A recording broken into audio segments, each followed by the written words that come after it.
To news alerts. నిరుపయోగంగా ఉన్న రాజ్యం స్వగృహ ఇళ్లను వేలం వేయాలని తెలంగాణ ముఖ్యమంత్రి రేవంత్ రెడ్డి సూచించారు. ఇందిరమ్మ ఇళ్ల నిర్మాణంపై సచివాలయంలో ఆయన సమీక్ష నిర్వహించారు. ఈ సందర్భంగా మాట్లాడుతూ దసరా నాటికి ఇందిరమ్మ కమిటీలను ఏర్పాటు చేయాలని అధికారులకు ఆదేశాలు జారీ చేశారు. డబుల్ బెడ్రూమ్ ఇళ్లకు ఎంపికైన లబ్దిదారులకు వాటిని అప్పగించాలని సూచించారు.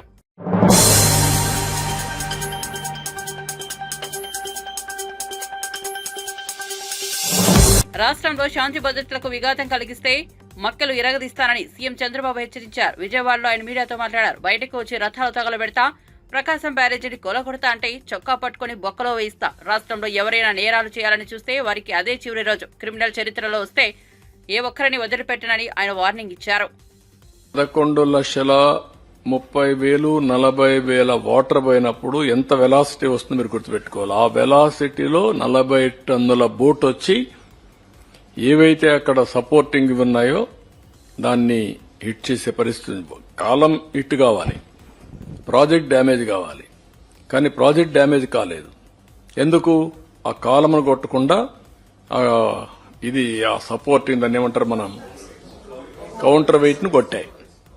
ఆ కౌంటర్ వెయిట్ ఇరిగిపోయే పరిస్థితి వచ్చింది. ఇప్పుడు రిపేర్ చేస్తాను, చూసుంటారు మీరు. What is this? అవి తీస్తే రాలేదు.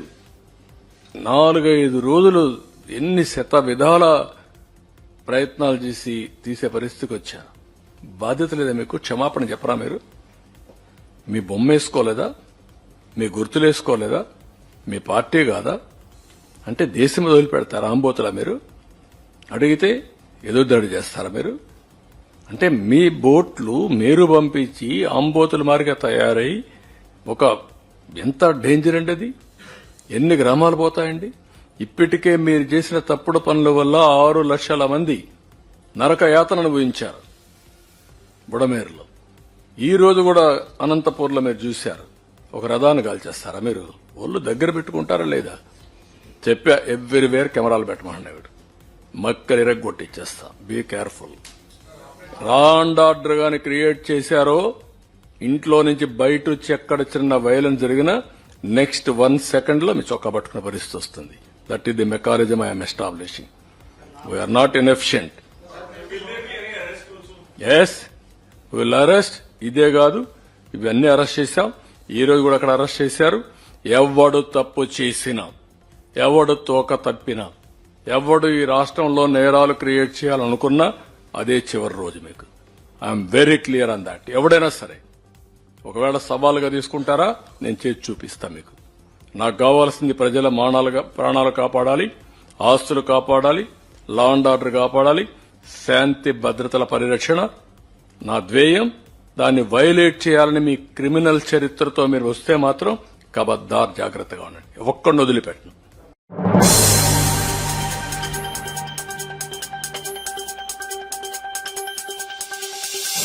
సింహాద్రి అప్పన్నను మంత్రి నారా లోకేష్ దర్శించుకున్నారు. ఆలయంలో నిర్వహించిన ప్రత్యేక పూజల్లో ఆయన పాల్గొన్నారు. అంతకుముందు ఆలయ అధికారులు లోకేష్ కు లాంఛనంగా స్వాగతం పలికారు.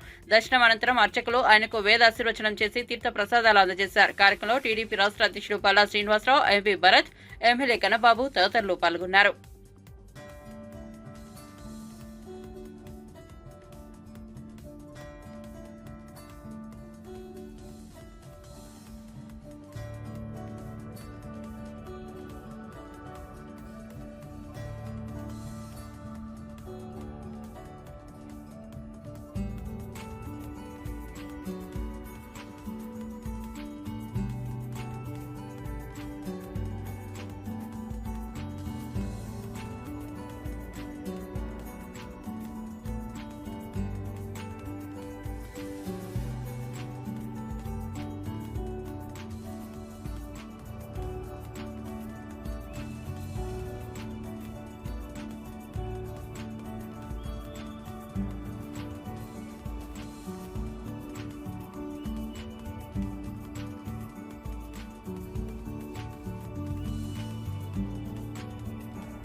మహబూబ్ నగర్ జిల్లాలో పర్యటిస్తున్న మంత్రి ఉత్తమ్ కుమార్ రెడ్డి సంచలన వ్యాఖ్యలు చేశారు. పాలమూరు రంగారెడ్డి ప్రాజెక్టు తమకు అత్యంత ప్రాధాన్య ప్రాజెక్టు అంటూ మంత్రి పేర్కొన్నారు. జిల్లాలోని జడ్చర్ల మండలంలో మంత్రి జూపల్లి కృష్ణారావుతో కలిసి ఆయన పర్యటించారు. ఈ సందర్భంగా ఆయన కృష్ణాపురంలో ఉన్న ఉడందాపూర్ జలాశయాన్ని మంత్రి పరిశీలించారు. ఈ సందర్భంగా ఉత్తమ్ మాట్లాడుతూ గత బీఆర్ఎస్ ప్రభుత్వంపై ఆయన ఆగ్రహం వ్యక్తం చేశారు. గత బీఆర్ఎస్ ప్రభుత్వం 27,500 కోట్లు ఖర్చు చేసి ఎకరాకు కూడా నీరివ్వలేదంటూ మంత్రి ఆరోపించారు. పెండింగ్ ప్రాజెక్టులను కూడా బీఆర్ఎస్ ప్రభుత్వం పూర్తిగా చేయలేదన్నారు. ఉమ్మడి పాలమూరు జిల్లాలోని అన్ని ప్రాజెక్టులను తమ ప్రభుత్వం పూర్తి చేస్తుందంటూ ఆయన పేర్కొన్నారు. ఉదండాపూర్ నిర్వాసితులకు 45 కోట్లను విడుదల చేసినట్లు మంత్రి వెల్లడించారు. అనంతరం గట్టు ఎత్తిపోతల ప్రాజెక్టు పనులను కూడా ఆయన పరిశీలించారు. నుంచి ఈడికి పోతున్నాం, ఒట్టెం పంప్ హౌస్ చూస్తున్నాం, అన్ని కూడా చూసి ఇరిగేషన్ ఆర్థిక శాఖ ఒక కోఆర్డినేట్ చేసి ఎక్కడెక్కడ వెంటనే నిధులు విడుదల చేయాలనో, ఎక్కడెక్కడనో పనులు వేగవంతం చేయాలనో ఒక పూర్తి ఎక్సర్సైజ్ చేసి ఈ ఉమ్మడి మహబూబ్నగర్ జిల్లాలో మేము చాలా ఫాస్ట్ ట్రాక్ లో ఈ ఇరిగేషన్ ప్రాజెక్ట్ పూర్తి చేసే ప్రయత్నం చేస్తున్నాము. ఈరోజు ముఖ్యమంత్రి రేవంత్ రెడ్డి గారు ఇది నేటివ్ జిల్లా, మరి వారి పట్టుదల, ఆర్థిక మంత్రిగా బట్టి విక్రమార్క గారి కోఆపరేషన్, అందరి కేబినెట్ మంత్రుల కేబినెట్ నిర్ణయాలతో ఈ ఉమ్మడి మహబూబ్నగర్ జిల్లా ప్రాజెక్టుల విషయంలో మేము ప్రయారిటీ ఇచ్చి చేపడుతున్నాం. దాని ఆ సంకల్పం, ఆ సిన్సియారిటీ, ఆ కమిట్మెంట్ తోనే ఈరోజు రోజంతా తిరుగుతున్నాం. మరి అదేవిధంగా ప్రతి నెల 2 నెలలకి ఈ ప్రాజెక్టులు రివ్యూ చేసి వేగవంతం చేసి పూర్తి చేసి ఒకనాడు కరువు కాటకాలతో అల్లాడిపోయిన జిల్లా, ఒక వలసల జిల్లాగా పేరున్న ఈ జిల్లా సస్యశ్యామలం చేయబోతుందని చెప్పి మనం చెప్తాం.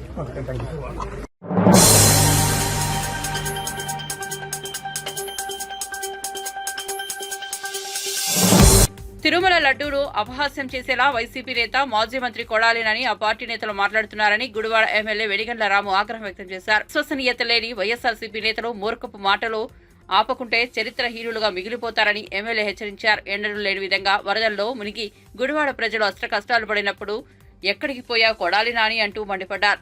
స్వామివారి విషయంలో మాజీ సీఎం జగన్ చేసిన తప్పును ఒప్పుగా మార్చేందుకు మీడియా ముందుకు వచ్చి అవాకులు చవాకులు పెలితే చూస్తూ ఊరుకోమంటూ ఎమ్మెల్యే రాము హెచ్చరించారు. ఈరోజు రాష్ట్ర ప్రజలు, ప్రత్యేకంగా గుడివాడ ప్రజలందరూ ఎంతో ఆనందంగా ఉంటే ఒక పనికిమాలిన ఫేస్ చూడాల్సిన అవసరం లేకుండా ఈ పకోడీల బండి ఇంకా చూడాల్సిన అవసరం లేదు మనకి అని చెప్పి దరిద్రం వదిలిపోయింది అనుకుని హ్యాపీగా ఉంటే మళ్ళీ అవకాశం దొరికిందని చెప్పేసి గబగబా వచ్చేసి మళ్ళీ ఏదో పిచ్చి మాటలు మాట్లాడుతూ ఉన్నాడు. ఇక్కడ మా దౌర్భాగ్యం కొద్దీ గుడివాడిని 20 ఏళ్ల పాటు నరకం చూపించిన మనిషి ఈరోజు వచ్చి మళ్ళీ ఏంటి రకరకాల పిచ్చి ప్రలాపాలు మళ్ళీ మొదలెట్టాడు. అరే బాబు, మీకు ఆల్రెడీ చెప్తా ఉన్నాను, ఇంతకు ముందు కూడా జరిగింది, ఇప్పుడు మళ్ళీ జరిగింది. ప్రజలందరూ బాధలో ఉన్నారు. ఏంటి తప్పు జరిగింది, ఎంత దుర్మార్గంగా అత్యంత పవిత్రంగా భావించే మన తిరుపతి లడ్డు, తిరుపతి కోసం మనం ఆల్రెడీ మద్రాసులో కొంత పార్ట్ కూడా వదిలేసుకున్నాం. ఆంధ్రులకి అత్యంత ప్రీతిపాత్రమైన దైవం, అలాగే దేశం మొత్తం మీద అత్యంత ప్రీతిపాత్రమైన దైవం, అందరికీ ఇష్టమైన దైవం. అలాంటి దైవాన్ని ప్రసాదంలో కల్తీ జరిగింది అనేది ప్రతి ఒక్కరికి తెలిసిందే. అందరూ క్లియర్గా స్పష్టంగానే అర్థం చేసుకున్నారు. నార్త్ ఇండియన్ పేపర్స్తో సహా, ఇంగ్లీష్ పేపర్స్తో సహా ప్రతి ఒక్కరు రాశారు. వీళ్ళకి ఈసారి పొద్దాక ఎల్లో మీడియా అంటానికి కూడా ఆస్కారం లేకుండా మొట్టమొదటిగా వచ్చిందే నార్త్ ఇండియా పేపర్స్ నుంచి, ఇంగ్లీష్ పేపర్స్ నుంచి. సో ఇంత దారుణాలు జరిగి జనాలందరూ బాధలో ఉంటే అసలు ఏం చేయాలో అర్థం కాని పరిస్థితి. మీరు ఒకసారి ఆలోచించుకొని, జరిగిపోయింది. ఎంతో పవిత్రంగా మన అసలు తిరుపతి లడ్డు అంటే మహాప్రసాదం. నేను యుఎస్లో ఉన్నా కానీ తెప్పించుకునేవాడిని. ఎన్నో రోజులు ఉండి, అంటే అన్ని రోజులు కూడా ఉండి చాలా అద్భుతంగా ఉండేది తిరుపతి లడ్డు. సడన్గా దాంట్లో ఇలా పంది కొవ్వు లాంటివి కలిసారంటే రకరకాల పిచ్చి మాటలు, ప్రతి ఒక్కరు నోటికి వచ్చినట్టు ఏదో ఒకటి మాగుతూ ఉంటాడు. ఇప్పుడు తప్పు జరిగిన దాన్ని ఎప్పుడైనా కానీ తప్పు ఎందుకు జరిగింది, ఎవరి ద్వారా జరిగింది, అటు జరగకుండా ఉండాల్సిందని చెప్పడం మానేసి ఎవరో అనుకుని చేయలేదో ఏదో మాకు తెలియజేసామో అని చెప్పడం మానేసి అసలు దాంట్లో తప్పేముంది, దీంట్లో ఇదేముంది అనే టైప్లో మాట్లాడుతూ అనేది ఇంకా మళ్ళీ స్టార్ట్ అయిపోతుంది. అసలు ఈ దరిద్రాన్ని తలుచుకుంటే నాకు అసలు అసహ్యం వేస్తుంది. ఇంకా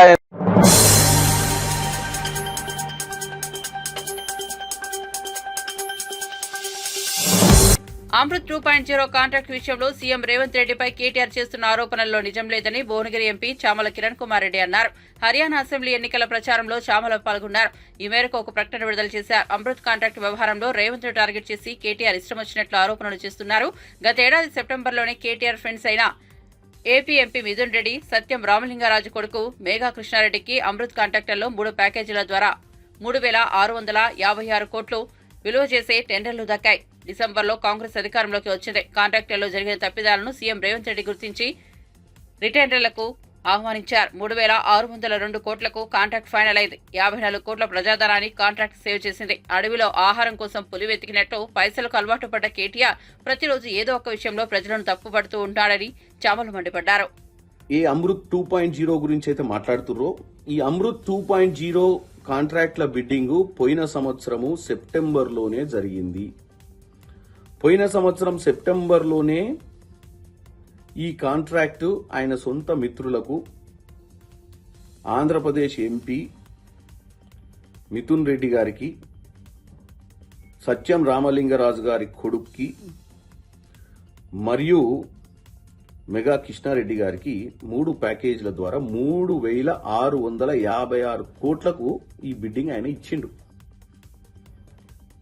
కాంగ్రెస్ ప్రభుత్వం వచ్చినాక రేవంత్ రెడ్డి గారు దీంట్లో ఏదో నెక్సెస్, ఏదో కార్టల్ ఫామ్ అయినట్టుంది, గ్రూప్ గా ఫామ్ ఏదో సమ్ తప్పిదాలు జరిగినాయి ఈ కాంట్రాక్ట్ల అలాట్మెంట్ లో అని చెప్పి రీకాంట్రాక్ట్లకు పిలిచి ఇదే కాంట్రాక్ట్ ని 3,602 కోట్లు అంటే 54 కోట్లు తగ్గించి మరీ కాంట్రాక్ట్ల అలాట్మెంట్ చేశారు.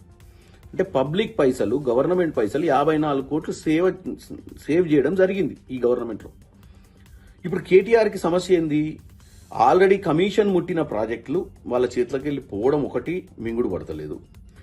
2, ఎవరైతే వాళ్ళ సొంత బీఆర్ఎస్ పార్టీ ఎమ్మెల్యే అల్లుడు రేవంత్ రెడ్డి గారికి దూరపు చుట్టాన్ని దీంట్లో మధ్యనకు లాగి ఏదో జరిగినట్టు ప్రజల్ని తప్పుదో పట్టిస్తూ 3,656 కోట్లకు ఆయనే టెండర్లు ఇచ్చిన వ్యక్తి ఇప్పుడు 3,602 కోట్లకు కాంగ్రెస్ ఇచ్చినాక దాన్ని తప్పుడు ఫిగర్లు చూపించి 8,000 చిల్లర కోట్ల ప్రాజెక్ట్ ఇచ్చినట్టు తెలంగాణ ప్రజల్ని తప్పుదో పట్టిస్తున్నారు కేటీఆర్.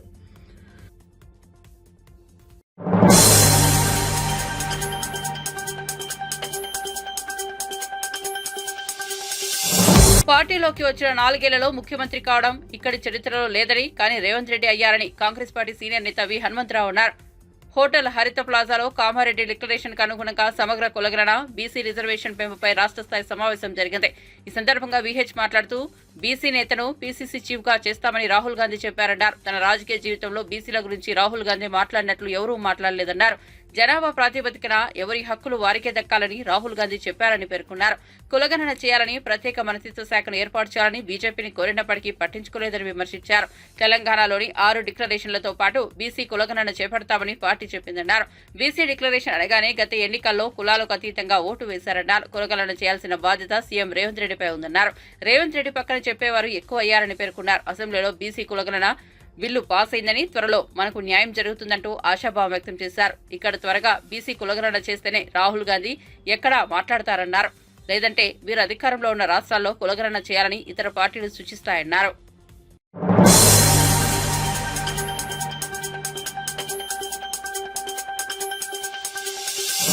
కృష్ణా జిల్లా మచిలీపట్నంలో తిరుపతి లడ్డూ కల్తీ వివాదంపై మంత్రి కొల్లు రవీంద్ర సీఎం జగన్ పై హాట్ కామెంట్స్ చేశారు. కలియుగ దైవం వెంకటేశ్వర స్వామి మీద విశ్వాసం లేని వ్యక్తి జగన్ అని మండిపడ్డారు.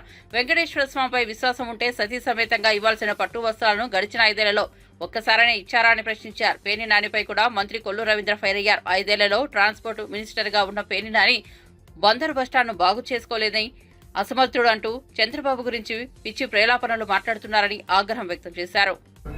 ఇవాళ వాళ్ళు ఏదో పిచ్చి వాగుడు ప్రేలాపనలు మాట్లాడుతున్నారు. నిన్నటి వరకు ఎక్కడ దాక్కున్నారో తెలియదు.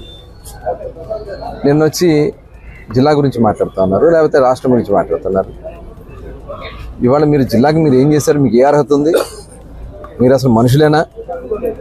ఇవాళ జిల్లాని గౌరవ ముఖ్యమంత్రి గారు మొన్న వరదలు వస్తే 11 రోజులు విజయవాడలో ఉండి సాధారణ స్థితి తీసుకొచ్చి ప్రతి ఒక్కరు కూడా 100% సాటిస్ఫాక్షన్ లెవెల్స్ తీసుకొచ్చినటువంటి ఘనత చంద్రబాబు నాయుడు గారు.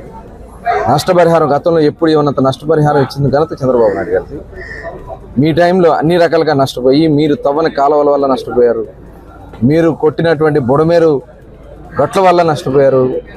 ఈ వరదల కారకులు మీరే. ఇంకా సిగ్గు లేకుండా మీరు వచ్చి జిల్లా గురించి మాట్లాడతారా? ఒళ్ళు దగ్గర పెట్టుకోండి. మేము కంట్రోల్ చేయగలం, కానీ అద్దు మీరితే ఇక ప్రజలు ఏం చేస్తారు? మొన్న పేర్నాని గారు వెళ్తే మేమేం చేయలేకపోయారు అక్కడ. ఎందుకంటే మీరు మాట్లాడిన మాటలు, రెచ్చగొట్టే విధానాలు తప్పకుండా తగిన బుద్ధి చెప్తారు. ఒళ్ళు దగ్గర పెట్టుకుని పనిచేయాలని చెప్తా ఉన్నా.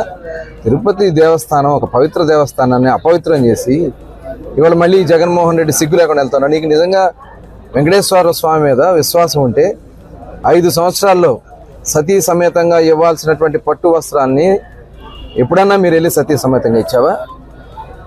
ఏ రోజన్నా మరి అక్కడ దేవాలయం యొక్క పవిత్రత గురించి మీరు ఏదన్నా మాట్లాడారా? మీరు పెట్టినటువంటి ఈవో, జేఈఓ ఒక రౌడీలాగా నల్ల లుంగీలు కట్టుకుని నల్ల చొక్కాలు వేసుకుని చెక్కులు తీసుకుంటా ఉంటే ఇంతకంటే సిగ్గుచేట ఏముంటుంది? మీకు సంబంధించినటువంటి పెట్టినటువంటి చైర్మన్ వాళ్ళ కుటుంబ సభ్యులు బైబుల్ పెట్టి తిరుగుతూ ఉంటే వాళ్ళకి నువ్వు చైర్మన్ పదవి ఇస్తే ఇంకో దేవాలయం యొక్క విశ్వాసం ఏముంటుంది? పవిత్రత ఏముంటుంది? ఇప్పుడు మనోభావాలతో ఆడుకున్నారు 5 సంవత్సరాలు మీరు. ఇప్పుడు తిరుపతి లడ్డూని కల్తీ చేసి దాంట్లో పశువులు, జంతువుల యొక్క కొవ్వును కూడా కలిపి కల్తీ చేసి ఇచ్చినటువంటి నెయ్యితో అపవిత్రం చేసింది మీరు. నీకు సిగ్గు లేకుండా నువ్వు వెళ్తే తప్పకుండా పైన వెంకన్న స్వామి చూస్తారు.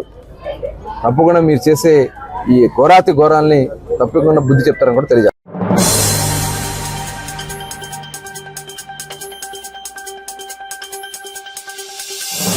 తిరుమల శ్రీవారు లడ్డూపై దుమారం కొనసాగుతున్న వేళ వైసీపీ నేత మాజీ స్పీకర్ తమ్మినేని సీతారాం వివాదాస్పద వ్యాఖ్యలు చేశారు. కల్తీ నెయ్యిగా చెబుతున్నది పోషకాహార లోపంతో బాధపడుతున్న ఆవుల నుంచి వచ్చే పాలతో తయారు చేసే నెయ్యి కావచ్చని, ఆవాలు, అవిసెలు, పామాయిలు వంటి వ్యర్థాలను ఆహారంగా తీసుకునే ఆవుల పాల నుంచి తయారు చేసే నెయ్యి అయి ఉండొచ్చని పేర్కొన్నారు. కూటమి నేతలు ఆరోపిస్తున్నట్లు లడ్డూలో ఇతర పదార్థాలు కలిస్తే అలాంటివి లోపలికి అనుమతించేది మీరే అవుతారని విమర్శించారు. పరీక్షల్లో ఖచ్చితంగా లోపిస్తేనే అవకాశం లేకపోయిందని ఎన్డీపీపీ తన నివేదికలో స్పష్టం చేసిందని తెలిపారు. ఎంతో భద్రంగా చేయాల్సిన పనిని అల్లరి చేస్తే మన దేవుడు మనమే తగ్గించుకోవడం అవుతుందన్నారు. చంద్రబాబు నాయుడు చేస్తున్న వివాదాస్పద వ్యాఖ్యలతో హిందువుల మనోభావాలు దెబ్బతీసే దుస్థితి వచ్చిందని తమ్మినేని ఆగ్రహం వ్యక్తం చేశారు. పోషకాహారం లోపం ఉన్న ఆవులు నుంచి వచ్చే పాలతో తయారు చేసే నెయ్యి అంటే గ్రామాల్లో మన అనేక పశువులను మనం చూస్తాం. అవి చాలా తింటాయి, తినొచ్చు, పాలిస్తాయి. ఆ విధంగా ఆవుల నుంచి వచ్చే పాలతో తయారు చేసే నెయ్యి వల్ల, అలాగే ఆవాలు, అవిసెలు, పామాయిల్ లాంటి వెజిటబుల్ ఆయిల్స్, వ్యర్థాల ఆహారంగా ఇచ్చే ఆవుల నుంచి వచ్చే పాలతో తయారు చేసినటువంటి నెయ్యి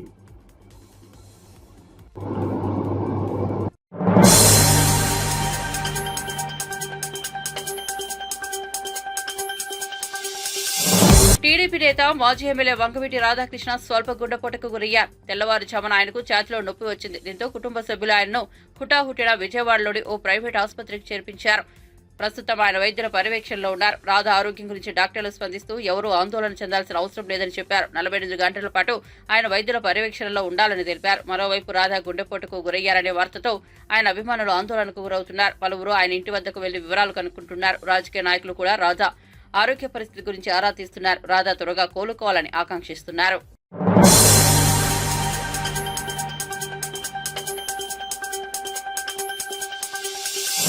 ప్రకాశం జిల్లా పొదిలి మండలం బట్టువారిపల్లి వద్ద వరదలో ఆర్టీసీ బస్సు చిక్కుకుంది. మంగళవారం కురిసిన భారీ వర్షానికి బట్టువారిపల్లి వద్ద ఒక్కసారిగా వాగు పొంగి పొర్లింది.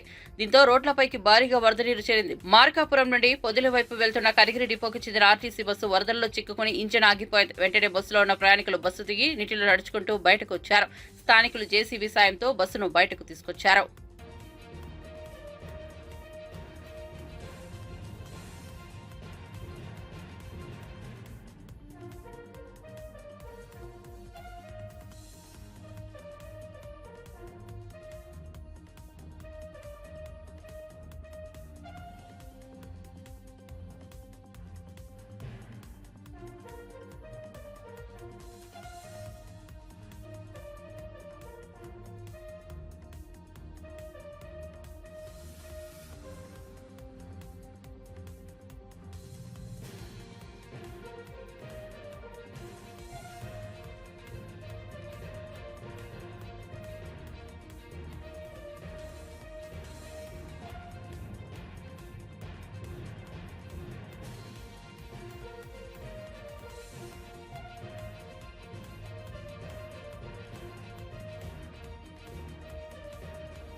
తెలంగాణలో 2 రోజుల పాటు భారీ వర్షాలు కురిసే అవకాశం ఉందని హైదరాబాద్ వాతావరణ శాఖ తెలిపింది. పలు ప్రాంతాల్లో తేలికపాటి నుంచి మోస్తారు వర్షాలు, భారీ నుంచి అతి భారీ వర్షాలు కురుస్తాయని వెల్లడించింది. ఆదిలాబాద్, కొమరంభీం, ఆసిఫాబాద్, మంచిర్యాల, నిర్మల్, నిజామాబాద్, జగిత్యాల, రాజన్న సిరిసిల్ల, జయశంకర్, భూపాలపల్లి, భద్రాద్రి కొత్తగూడెం, ఖమ్మం, మహబూబాబాద్, జనగాం, సిద్దిపేట, కామారెడ్డి జిల్లాలో అక్కడక్కడ భారీ వర్షాలు కురిసే అవకాశం ఉందని తెలిపింది. ఉరుములు, మెరుపులతో పాటు గంటకు 40 నుండి 50 కిలోమీటర్ల వేగంతో గాలులు వీచే అవకాశం ఉందని వెల్లడించింది. ఈ నెల 26 నుంచి 27వ తేదీ వరకు ఆదిలాబాద్, కొమరంభీం, ఆసిఫాబాద్, మంచిర్యాల, నిర్మల్, నిజామాబాద్, జగిత్యాల, రాజన్న సిరిసిల్ల, కరీంనగర్, పెద్దపల్లి, జయశంకర్, భూపాలపల్లి, ములుగు, కామారెడ్డి జిల్లాలో అక్కడక్కడ వర్షం కురిసే అవకాశం ఉందని తెలిపింది. ఆదిలాబాద్, కొమరంభీం, ఆసిఫాబాద్, మంచిర్యాల, నిర్మల్, నిజామాబాద్, జగిత్యాల, రాజన్న సిరిసిల్ల, కరీంనగర్, పెద్దపల్లి, జయశంకర్, భూపాలపల్లి, ములుగు, భద్రాద్రి కొత్తగూడెం, ఖమ్మం, మహబూబాబాద్, వరంగల్, హన్మకొండ, జనగాం, సిద్దిపేట జిల్లాలో అక్కడక్కడ ఉరుములు, మెరుపులతో కూడిన వర్షాలు కురిసే అవకాశం ఉందని తెలిపింది. గంటకు 40 నుండి 50 కిలోమీటర్ల వేగంతో గాలులు వీచే అవకాశం ఉందని తెలిపింది.